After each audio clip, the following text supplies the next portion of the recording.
প্রস্তাবিত ২০২৪-২৫ অর্থ বছরের বাজেটকে ঋণ নির্ভর বিশাল আকারের কল্পনা বিলাসী বলে আখ্যায়িত করেছেন বাংলাদেশ জামাতে ইসলামীর সেক্রেটারি জেনারেল অধ্যাপক মিয়া গোলাম পরোয়ার। বৃহস্পতিবার বাজেট নিয়ে প্রতিক্রিয়া জানাতে এক বিবৃতিতে এ কথা বলেন তিনি।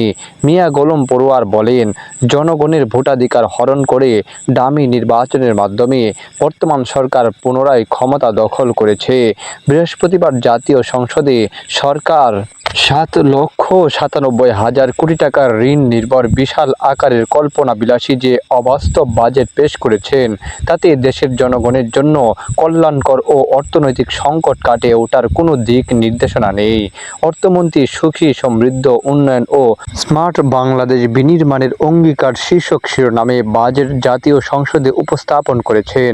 বাস্তবে বাংলাদেশকে সুখী ও সমৃদ্ধ করার পরিবর্তে দুর্নীতি ও দুঃশাসনের মাধ্যমে এবং বিদেশে অর্থ পাচারের ব্যবস্থা করে ও দুর্নীতিবাজদের চাকরি পৃষ্ঠপোষকতা দিয়ে বাংলাদেশকে সমৃদ্ধ করার পরিবর্তে দেশকে অর্থনৈতিকভাবে পঙ্গু করে দেওয়ার ব্যবস্থা করেছে বর্তমান সরকার। তিনি বলেন, প্রস্তাবিত বাজেট ২০২৩-২৪ অর্থ বছরের সংশোধিত বাজেটের তুলনায় ১১.৫৬% বেশি। এবার ব্যয় বেড়েছে ৮২,৫৮২ কোটি টাকা। বড় অঙ্কের ব্যয় মেটাতে জাতীয় রাজস্ব বোর্ডকে ৪,৯৫,০০০ কোটি টাকা রাজস্ব আদায়ের লক্ষ্যমাত্রা ঠিক করে দেওয়া হয়েছে। এটি অর্জন করতে চলতি সংশোধিত বাজেট থেকে ৬৬,০০০ কোটি টাকা বেশি আহরণ করতে হবে, যা বড় ধরনের চ্যালেঞ্জ বলে মনে করেন অর্থনীতিবিদরা।